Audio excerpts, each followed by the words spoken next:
नमस्कार जय जगन्नाथ आम चैनल को आपण मानकु बहुत बहुत स्वागत। सांग माने आजिर भिडियो रे आमे जानिबा जे चलित वर्ष चंद्रग्रहण केबे लागुअछि।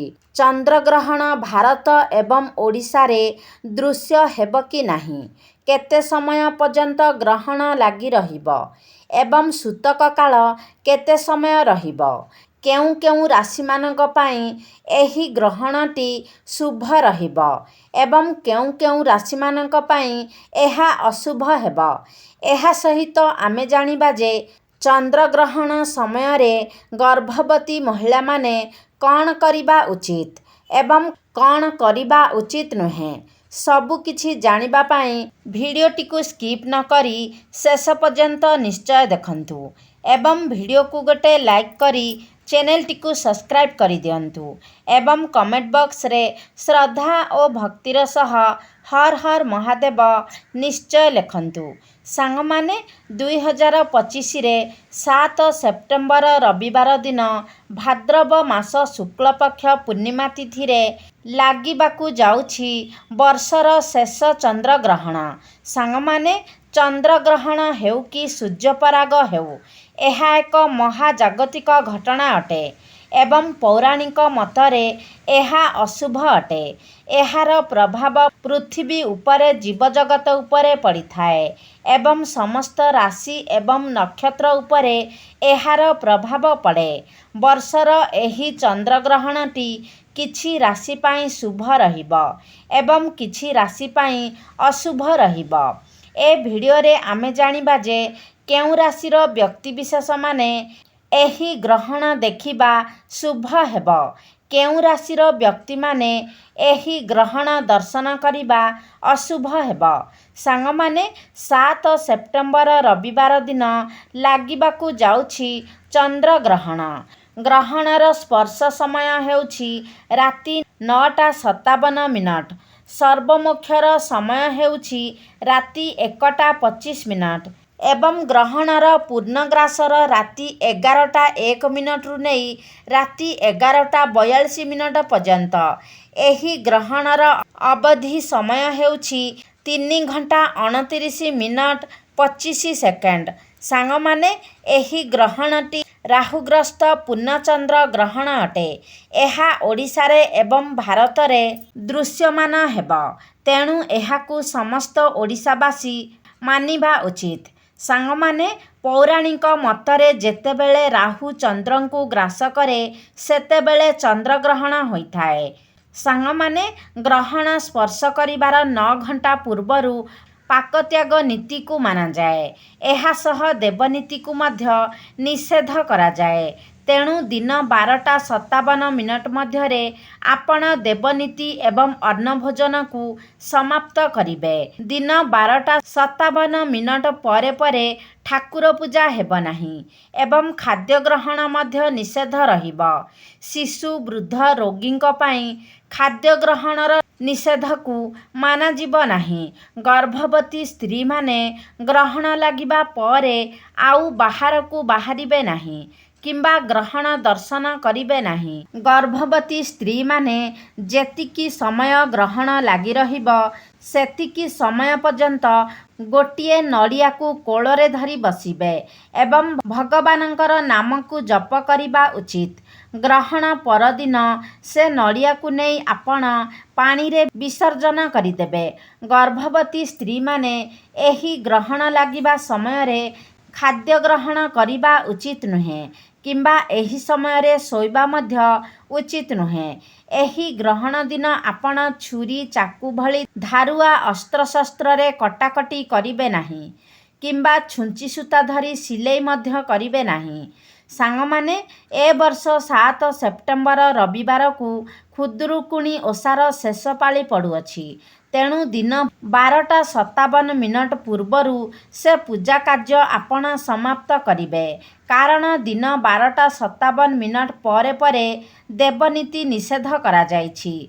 सांग माने एबे चालंतु जानिबा साधारण लोक माने एही चंद्रग्रहण दिन केउ केउ नियम सबु पालन करिबा उचित। शास्त्र अनुसारे चंद्रग्रहण समय रे पूजा पाठ करिबाकू ନିଷେଧ ମାନାଯାଏ। ଏହି ସମୟରେ ଆଳତି ଏବଂ ପୂଜାପାଠ ବର୍ଜିତ ହୋଇଥାଏ। ଚନ୍ଦ୍ରଗ୍ରହଣ ଲାଗିବାର 9 ଘଣ୍ଟା ପୂର୍ବରୁ ହିଁ ଆପଣ ଠାକୁରଙ୍କୁ ସ୍ପର୍ଶ କରିବେ ନାହିଁ। କବାଟ ଲଗାଇ କିମ୍ବା ଏକ ପର୍ଦ୍ଦା ପକାଇ ଠାକୁରଙ୍କୁ ଆପଣ ଆଢ଼ୁଆଳ କରି ରଖିବେ। ଏହି ସମୟରେ ପ୍ରକୃତି ଅତ୍ୟନ୍ତ ସମ୍ବେଦନଶୀଳ ଅବସ୍ଥାରେ ଥାଏ। ତେଣୁ ଏହି ସମୟରେ ଗଛଲତାରୁ ଫୁଲ ଫଳ ପତ୍ର ଆଦି ତୋଳିବା ଉଚିତ ନୁହେଁ। ଗ୍ରହଣ ସମୟରେ କୌଣସି ଶୁଭ କାର୍ଯ୍ୟ କରିବା ଉଚିତ ନୁହେଁ। ଶାସ୍ତ୍ର ଅନୁସାରେ ଚନ୍ଦ୍ରଗ୍ରହଣ ଏବଂ ସୂର୍ଯ୍ୟପରାଗ ସମୟରେ କରାଯାଉଥିବା ଶୁଭ କାର୍ଯ୍ୟର ଓଲଟା ଫଳ ଆପଣଙ୍କୁ ଦେଖିବାକୁ ମିଳେ।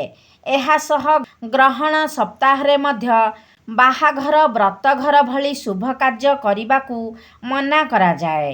ସାଙ୍ଗମାନେ, ଗ୍ରହଣ ଚାଲିଥିବା ସମୟରେ ନଖ ଚୁଟି ଦାଢ଼ି ଆଦି କାଟିବା ଅଶୁଭ ଅଟେ। ଏହା ସହିତ ଚନ୍ଦ୍ରଗ୍ରହଣ ସମୟରେ ଖାଦ୍ୟ ଗ୍ରହଣ କରିବା ମଧ୍ୟ ବର୍ଜିତ ଅଟେ। ତଥାପି ବି ଆପଣ ଯଦି କିଛି ଖାଦ୍ୟ ଖାଇବାକୁ ଚାହୁଁଛନ୍ତି ତେବେ ଆପଣ ଶୁଖିଲା ଖାଦ୍ୟ ଗ୍ରହଣ କରିପାରିବେ ଏବଂ ଯେଉଁ ଖାଦ୍ୟ ଖାଉଛନ୍ତି ଏବଂ ଯେଉଁ ଜଳ ପାନ କରୁଛନ୍ତି ସେଥିରେ ଗୋଟିଏ ଗୋଟିଏ ତୁଳସୀ ପତ୍ର ପକାଇକି ରଖିବେ। ଗ୍ରହଣ ଛାଡ଼ିବା ପରେ ସ୍ନାନ ସାରି ନିଜ ଘରେ ଆପଣ ଗଙ୍ଗାଜଳ ଛିଞ୍ଚିବା ଉଚିତ। ଗ୍ରହଣ ଛାଡ଼ିବା ପରେ ନିଜ ସକ୍ଷମ ଅନୁସାରେ ଦାନ ପୁଣ୍ୟ ନିଶ୍ଚୟ କରନ୍ତୁ।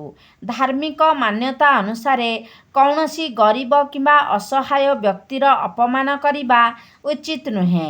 ଯେଉଁ ଲୋକମାନଙ୍କର ଜନ୍ମକୁଣ୍ଡଳୀରେ ରାହୁ କେତୁ ଆଦି ଗ୍ରହର ପ୍ରଭାବ ରହୁଛି ସେମାନେ ଏହି ଗ୍ରହଣ ସମୟରେ ବାହାରକୁ ବାହାରନ୍ତୁ ନାହିଁ। ଗ୍ରହଣ ସମୟରେ ଶରୀରରେ ତେଲ ମାଲିସ କରିବା ଉଚିତ ନୁହେଁ। ଏମିତି କଲେ ଚର୍ମ ରୋଗ ହେବାର ସମ୍ଭାବନା ଥାଏ।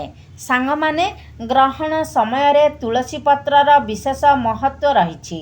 ଗ୍ରହଣ ସମୟରେ ଆପଣ ତୁଳସୀ ପତ୍ରକୁ ଛିଣ୍ଡାଇବା ଅଶୁଭ ଅଟେ। ଗ୍ରହଣ ଲାଗିବାର 9 ଘଣ୍ଟା ପୂର୍ବରୁ ହିଁ ଆପଣ ତୁଳସୀ ପତ୍ର ତୋଳିକି ଆଣି ଖାଦ୍ୟ ଏବଂ ଜଳରେ ପକାଇ ପାରିବେ।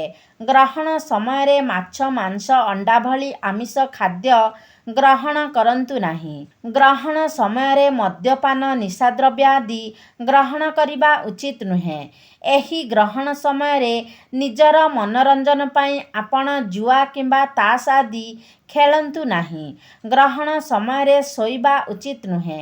କିନ୍ତୁ ରୋଗୀ ଶିଶୁ ବୃଦ୍ଧ ଏବଂ ଗର୍ଭବତୀ ମହିଳାଙ୍କ ଉପରେ ଏହି ନିୟମ ଲାଗୁ ହୋଇନଥାଏ। ଗ୍ରହଣ ସମୟରେ ଘରେ କଳହ ଅଶାନ୍ତି କରନ୍ତୁ ନାହିଁ। ଗ୍ରହଣ ସମୟରେ ମିଥ୍ୟା କପଟ ପର ଆଲୋଚନା ଠାରୁ ଦୂରେଇ ରୁହନ୍ତୁ। ଏହି ସମୟରେ ମନ ଏବଂ ଶରୀର ଉପରେ ପଡ଼ୁଥିବା କୁପ୍ରଭାବ ଠାରୁ ଦୂରେଇ ରହିବା ପାଇଁ ଅଧିକରୁ ଅଧିକ ଭଗବାନଙ୍କର ନାମ ମନ୍ତ୍ର ଏବଂ ଶ୍ଲୋକ ଆଦିକୁ ଜପ କରନ୍ତୁ। ସାଙ୍ଗମାନେ, ଏବେ ଚାଲନ୍ତୁ ଜାଣିବା ଯେ କେଉଁ କେଉଁ ରାଶି ପାଇଁ ଏହି ଚନ୍ଦ୍ରଗ୍ରହଣଟି ଶୁଭ ରହିବ।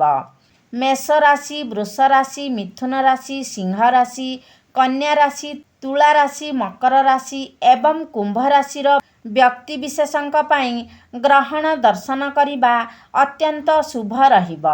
ଏହି 8ଟି ରାଶିର ବ୍ୟକ୍ତିବିଶେଷ ଗ୍ରହଣ ଦର୍ଶନ କଲେ ଶୁଭ ଫଳ ପାଇବେ। କର୍କଟ ରାଶି, ବିଛା ରାଶି, ଧନୁ ରାଶି ଏବଂ ମୀନ ରାଶି ପାଇଁ ଚନ୍ଦ୍ରଗ୍ରହଣ ଦର୍ଶନ ଅଶୁଭ ଅଟେ। ସାଙ୍ଗମାନେ, ଗ୍ରହଣ ପରେ ପରେ ଦାନ ଦକ୍ଷିଣା ଦେବାର ବିଶେଷ ମହତ୍ତ୍ୱ ରହିଛି। ତେଣୁ ନିଜ ସକ୍ଷମ ଅନୁସାରେ ଦାନ କରି ଶୁଭ ଫଳ ପ୍ରାପ୍ତ କରନ୍ତୁ। ତେବେ ସାଙ୍ଗମାନେ, ଆଶା କରୁଛି ଆଜିର ଭିଡ଼ିଓଟି ଆପଣମାନଙ୍କୁ ନିଶ୍ଚିତ ଭାବରେ ଭଲ ଲାଗିଥିବ। ଯଦି ଭଲ ଲାଗିଛି ତାହେଲେ ଲାଇକ୍ କରନ୍ତୁ, ସେୟାର କରନ୍ତୁ। ଆମ ଚ୍ୟାନେଲକୁ ଯଦି ସବସ୍କ୍ରାଇବ୍ କରିନାହାନ୍ତି ତାହେଲେ ସବସ୍କ୍ରାଇବ୍ କରିଦିଅନ୍ତୁ ଏବଂ କମେଣ୍ଟ ବକ୍ସରେ ହର ହର ମହାଦେବ ନିଶ୍ଚୟ ଲେଖନ୍ତୁ।